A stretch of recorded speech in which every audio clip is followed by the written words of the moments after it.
Hey guys, I'm JanetOnOccasion, and today we are looking at another most of a roster. I know it's a weird thing to describe. This is most of a roster, not all the roster. We don't have all the Lord choices and all the hero choices, and possibly not even all of the everything choices. I'm not even sure if what else we're missing. But this is most of the Ogre Kingdoms roster, and I'm going over most of the other rosters as well. But this is footage I've been sent. I don't have hands-on with the game yet, so I can't go through this stuff from my own copy. So this is video. Also, it's in 1080p. So bear that in mind. I know my video is saying 2K, but that's a lie. I'm fibbing. Okay, that's a big old fib. The video that I'm recording of, that I'm getting a recording of, it's Videoception, okay? I'm doing a 2K recording of a 1080p recording. So if it doesn't quite look as good as my videos normally look, that is why, okay? That is why. And remember, this is all still in development. All the stats are likely to change. In fact, literally everything is likely to change, okay? Everything is going to get tweaked before release. We're still months off, which is why it is lovely that Creative Assembly sent us all this footage in the first place. But let's go over it, because I'd like to have a look at these units. So first we have the Noblars in the Ogre Kingdoms. What better thing to start when you're talking about ogres than Noblars? So Noblars basically goblins. Okay, it's goblins, but Games Workshop wanted to sell a different model, okay? They're basically just goblins. So they are expendable. So if they rout, no one's going to care, unless, of course, they too are expendable. So no leadership loss to nearby units running away if it's a Noblar. Also, 15 armor is basically nothing. They come in groups of 160, which only the cheapest, crappiest units come in units of 160, and these ones have saucepans on their heads, so you know that they're not equipped with the finest of equipment. But hey, they're expendable. So real low stats, but just some fodder to pad out the line of ogres. So they do their job beautifully. Next up, we have Noblar Trappers. Now, these guys have some great synergy. So you can see they've got the little wolves on their heads, which look amazing. But we'll get into all the great synergy in a second. But again, 160 in a unit, and their stats are pretty poor. I mean, 18 melee attack, 26 melee defense is pretty low, and you can't quite compare it to Warhammer 2 stuff, because stats seem to be lower in Warhammer 3 generally. It's not on the same, same baseline. Okay, like damage calculations and things aren't necessarily the same as Warhammer 2, so we can't compare stuff directly, but we can do it in a sort of holistic way, and 18 and 24 does seem quite low. But these are a nice supporting unit, and they're there to beat chaff, so again, they're doing a great job, but these do have a missile attack. Quite short range. 17 missile damage is fine. So they can vanguard, so they can work as some nice scouts or harass the enemy a bit. Only 35 speed, which isn't great, but you never know. They might be able to get some good damage into something that's far more expensive than them. Especially because they can stalk, they're not going to get spotted right away. They are also expendable, and this is the most interesting thing, Noblar Traps. So this is the great synergy here. So generally, big units like ogres, sort of big monstrous infantry, the standard ones that only have something along the lines of 30 armor that we'll see soon, just a big charge from cavalry will mess them up. Right, just a big cavalry charge. So many units of cavalry can all charge, just so few units of ogres, models of ogres, I suppose, that they just take a huge amount of damage from things like shock cavalry, All monstrous infantry does. You want to pad it out with something. So you throw in a bunch of Noblar Trappers in there on top of them. They stalk, so the cavalry can't necessarily see the Noblars are there until it's too late, and then they have these traps, which slows down speed, and charge bonus. So suddenly that great shock cav that would have wiped out a unit of ogres pretty damn quickly is suddenly completely gimped and can get countercharged by, all these Noblar Trappers that can get, run throughout the unit and attack whatever, and then you got the ogres that just hit so bloody hard that those cavalry are going to really regret it. So really good synergy just immediately with these just simple units. Just you got your ogres everywhere, and you got these Noblars that can just be of a great benefit, just to get rid of that real big weakness in the sort of ogre roster. So I appreciate it. I love the look of these guys. I think they're going to be a lot of fun. So yeah, these little traps. Oh, only one use, it must be said. So it is possible, because this isn't an active ability, it will be possible to bait out these Noblar traps. Only then to retreat, and then bring in the more capable shock cavalry. So you will have to bear that in mind, but it's something you have to think around, and as long as you have to think around it, it's a good ability.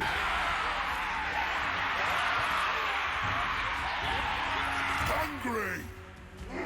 And then Ogre Bulls. So here's your classic ogres. So you can see 30 armor, like I said. They're going to be very prone to, damage from shock cavalry, especially with the 22 melee defense. They cause fear. They have siege attacker. They have wall breaker. Now this is something that is not completely new to Warhammer 3, but it's something that's being really expanded upon in Warhammer 3. So in Warhammer 2, there was one unit that had wall breaker, and it was the God, I can't remember their name. It was the weird it was something grinders, wasn't it? Warp grinders? That's right, warp grinders for the Skaven. They could destroy walls. Now a lot more units can, including basically the entire Ogre roster can just run straight up to walls and smash the walls down. They don't even need to go for the gates, which I think is really cool, especially with the more interesting siege battles and siege mechanics that they've got. In Warhammer 3, I think it'd be more interesting. There'll be more reason to fall back if more of more of the enemy units can just straight up smash down your walls. There'll be more reason to fall back there, such as, if I stay standing here, I am going to collapse, because they're smashing down the wall I'm stood on. It's going to be really interesting. I like it. And Ogre Charge, which we've seen in Warhammer 2 with the Ogre Mercenary units. So they basically only half of their charge bonus gets negated by a braced unit with charge defense, which I think is really good.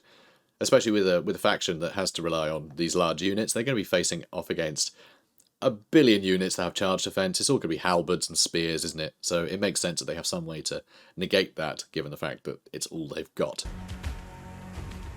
So, next up, Gorgers. Gorgers are absolutely gorgeous. So, weapon strength is nice and high. They're a siege attacker. They cause fear. I mean, look at them. Of course they cause fear. They can vanguard. I mean, these are basically Mournguls. These are basically Mournguls for the Ogre Kingdoms. And they have Gouger, so this unit counts as a Gouger. For ability targeting, there will be certain abilities that only focus on Gorgers, so you need to make sure that they have the Gorgers ability. And Wallbreaker, again, they are unbreakable. And yeah, with Stalk as well, and Frenzy, they're basically just Mournguls, almost identical, and similarly mad. So I'm pretty sure it's Gorgers, isn't it? They were the ones that got like the ogres just threw into a pit and let starve. So they've just been eating whatever the hell they can find. But of course, it's made them go a bit loopy. But yeah, not the... Yeah, don't like them. They're creepy. But I also really like them because they're creepy, and this is Warhammer. So, man-eaters with great weapons. You'll recognise these from the Ogre Mercenaries stuff. It's the same unit. Your classic man-eaters, your classic Ogre Mercenaries. That's what the man-eaters are referred to. Man-eaters is your mercenaries. So here, Siege Attacker. Causes fear. They can hide in forests. They're immune to psychology because their day is campaigning. They can break down walls, which is new for Warhammer 3 for these guys. The Warhammer 2 versions couldn't do that. And Ogre Charge, but of course they have the anti-large with those great weapons and the big old armor-piercing damage, as well as 40 armor, which is a little higher. You know, they've got a little bit more salvaged gear strapped to their bodies, but it's not a big bonus over the other stuff. It's mostly their ability to do damage that goes up with their additional experience over your standard ogres. But pretty cool. You know, unit 16, unit size of 16, which is pretty typical for the ogres, which is why it's really nice to have Noblars with 160. You really want to pad out those, you know, those units, don't you, with some chaff. And they've got chaff, which is good. So lead belchers, you can see they're just holding great cannons. But of course they don't actually put cannonballs in there. They stuff it with any old nonsense they can find. Because it's not like they have foundries churning out ammunition for this sort of thing. I don't know where they get their gunpowder from necessarily, though. But these guys are fantastic. So Siege Attacker, of course, they're an artillery piece, but also they're ogres. They cause fear, because they're ogres. They can hide in forests. Wall Breaker. So, amusingly, this will be essentially an artillery piece that will break down walls in melee to conserve its ammunition, which I think is pretty funny. And Ogre Charge, of course. So you can see their stats, actually. 26 and 24 melee attack and defense isn't great. 90 weapon strength is still very considerable, because they're still ogres at the end of the day. So this isn't going to be some ranged unit that you can just sort of harass and be done with. No, they're going to be a little scary. Only 30 armor, though. So if you've got any sort of ranged harass, like, let's say, Illyrian Reaver Archers, that sort of thing. Maybe not Illyrian Reaver Archers just for the fact that they'll be able to retaliate in a big way, but I don't know. Any even Huntsmen or something. Just anything small, you know, with spread out formations and just some low AP missile fire will do the job. I mean, huntsmen are going to be a huge problem for ogres. Just that they don't need the armor piercing. All that anti-large is going to hit is going to hurt a lot. Anyway, man-eaters with ogre pistols again. You know, if you're familiar with the ogre mercenary units from Warhammer 1, then these guys will be fairly familiar. But these will probably see a lot more use, because in Warhammer 1, when you've only got limited pool of mercenaries, you usually don't bother with the ogre pistols, but now you'll be able to actually have like a back line of ogre pistols, you know, firing a volley before charging in. So they do have siege attacker, because they're ogres. They cause fear, because they're ogres. They can hide in trees. They're immune to psychology, because they're man-eaters, so you know. And they can fire while moving, which is lovely, so they can charge in while blasting. They are a wall breaker, and they have ogre charge. Pretty simple unit, but I think they can be very effective. Next up, these are a lot of fun. So Saber Tusks. So I mentioned in the Khorne roster video already, it's nice to have like a hound unit, something that can harass the back line when you're very melee focused. And for quite a large extent, ogres are in a similar position where they are quite melee centric. They do have, you know, ogre pistols and lead belchers, but they're much lower range. They're much shorter range than most factions, so you really want to have a hound unit. But the fact that they're a hound unit here, with 95 speed, a Saber Tusk packs, I mean, they're huge. These things are gigantic. They're terrifying. I mean, 70 weapon strength is obscene. It is obscene. And 32 in a unit, these are a scary unit for sure. So, causes fear, because look at them. They can hide in forests, but also they rampage, which is a big disadvantage with a unit such as this, but I think it suits ogres rather nicely. You know, very, very heavy hitting, but not necessarily the most tactically viable, because a sort of faction like the Ogre Kingdoms don't really need to rely on silly things like tactics. No, they don't need a unit that can harass the back line that's actually going to listen. No. So this is actually of great benefit to people fighting against ogres. If you see these guys headed for your back line, just hit them with any damage you can and they'll attack the nearest thing. They'll rampage and attack the nearest thing. And that might spare you. You know, that might spare the dangerously vulnerable units you have in your back line. So bear that in mind. You definitely want to get these to rampage and have them fight something that isn't going to, you know, really benefit your enemy. Other than that, you need to be really careful not to have these rampage when you're controlling them. Next up, we have the Monafang Cavalry brackets, Iron Fists, which is their clan, I believe. So these guys look great. So Siege Attacker, of course, causes fear, because they're ogres, yep. They hide in forests, and they have Wall Breaker. So these ones don't have Ogre Charge, which I find a little bit surprising, but I guess it's not the ogres charging, is it? It's the Mournfangs. But they look great, and they're basically, I mean, they're functionally identical to the Monafang Cavalry from the Mercenaries DLC. So again, the clues were there that these would be the pre-order bonus, you know, wasn't it? But these guys are great. I really love these Monafang Cavalry. They're really good in Warhammer 2, and I imagine they're going to be really good in Warhammer 3 as well. So I certainly think they look great. And then, slightly different here, we have Crushers with great weapons, which are, well, yeah. I forgot what these things are called. What are they called? I want to say a Rhinox, but I think that's Star Wars. But anyway, Crushers with great weapons. Absolutely fantastic, these guys. So these are your, again, anti-large shot cav. So very similar unit to the Monafang ones, but it's sort of how you would use Minotaurs for one job, and then Minotaurs are great weapons for another. It's that kind of distinction. So both really chunky boys with big armor piercing, but these are going to give you that really good damage against all the big monstrous stuff, the big heavily armored stuff. You know, I think it's cool. I think these guys are very, very cool looking. It's almost like questing knights, but completely wrong. So Siege Attacker, Cause Fear, Hide in Forest, and Wall Breaker.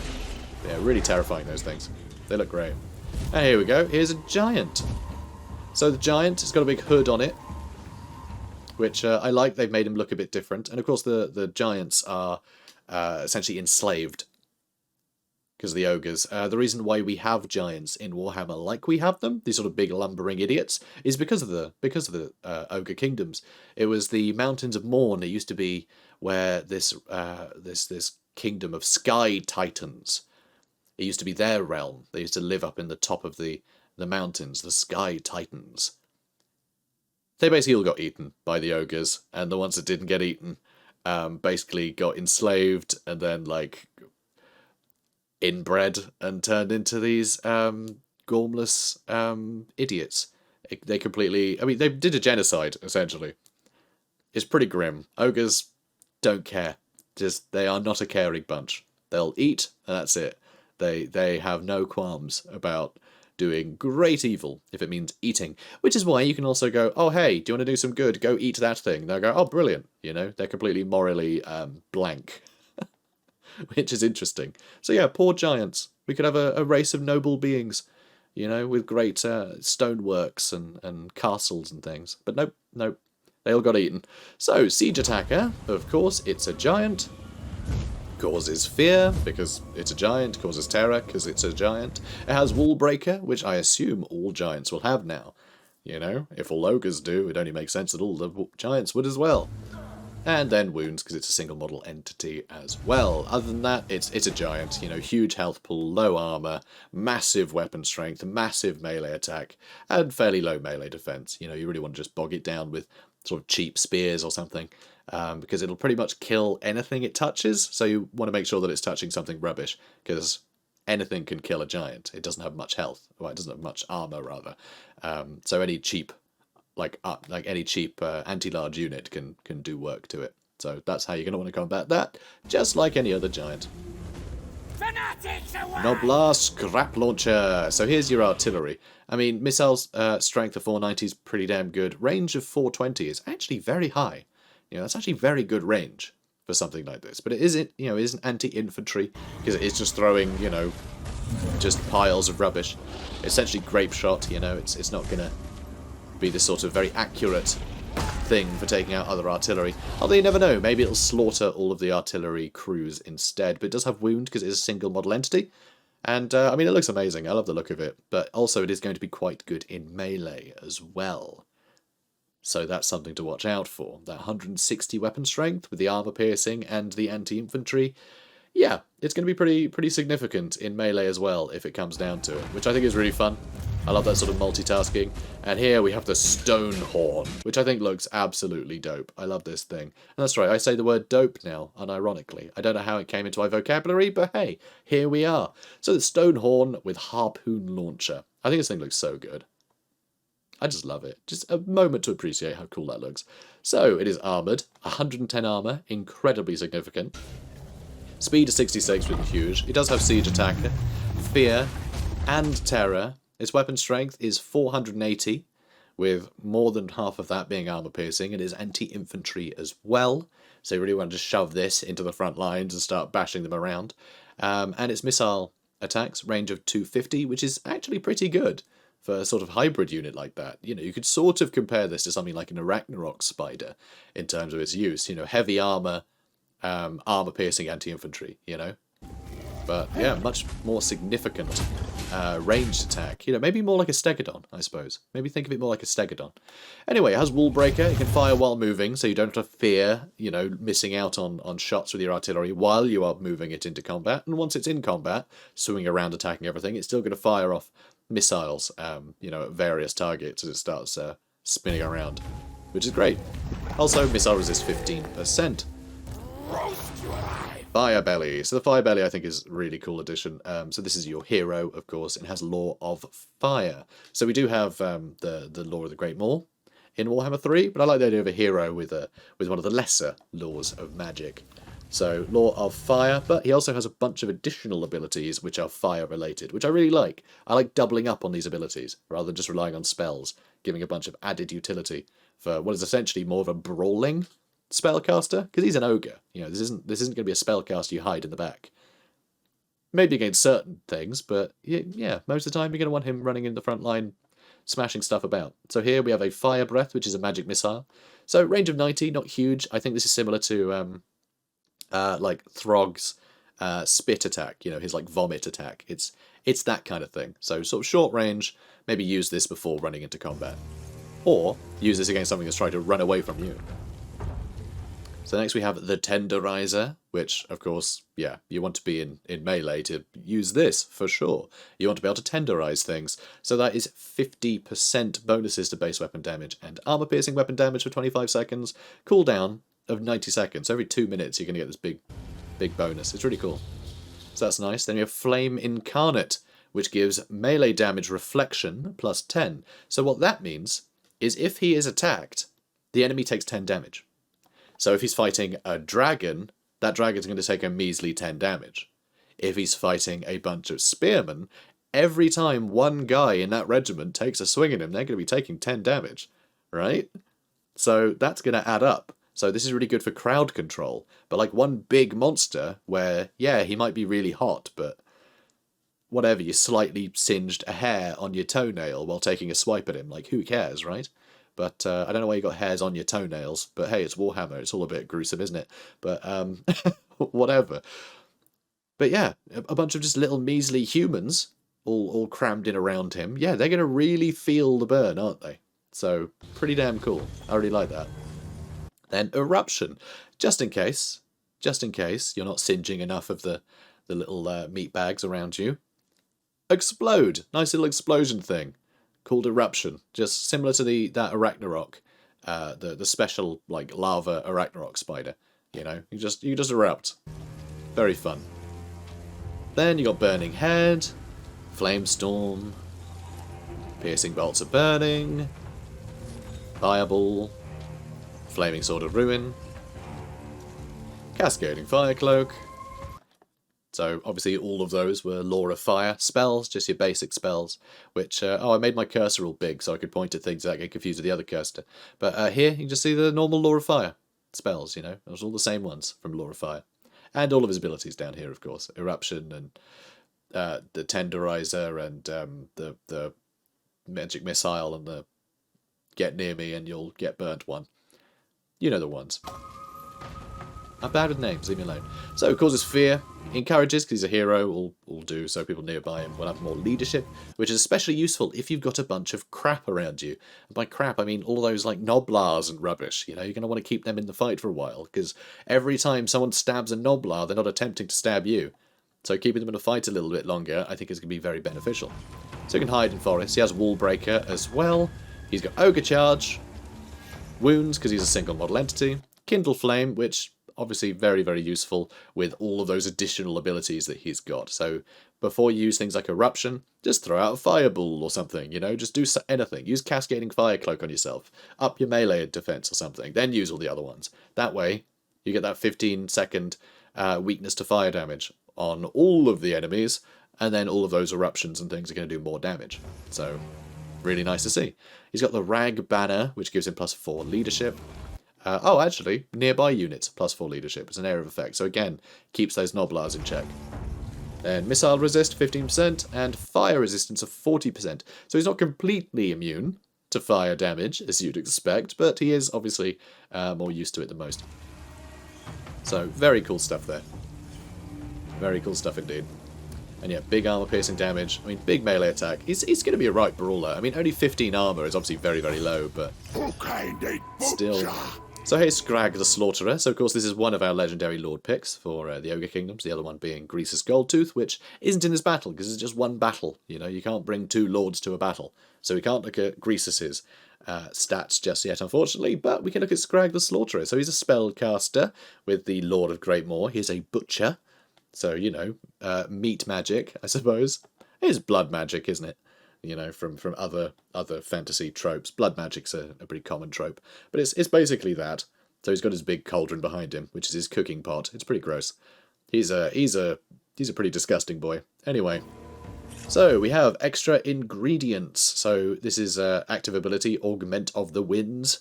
So this is going to pump its power recharge rate. And reserves per second for 31 seconds. So the extra ingredients, this is literally him getting the ingredients, because this recharges in melee. So this is him getting all of the bodies from the combat that he's been in and shoving them in the cooking pot. Yeah, it's pretty gross. Then next up we have Brain Gobbler. Yum. So Lore of the Great Maul. It's all about eating brains. They love eating a good brain. So leadership -16. in a range, so you can affect people's leadership, which is very handy. -16 leadership is considerable. That's the same as Doom and Darkness. That's a big effect for lowering winds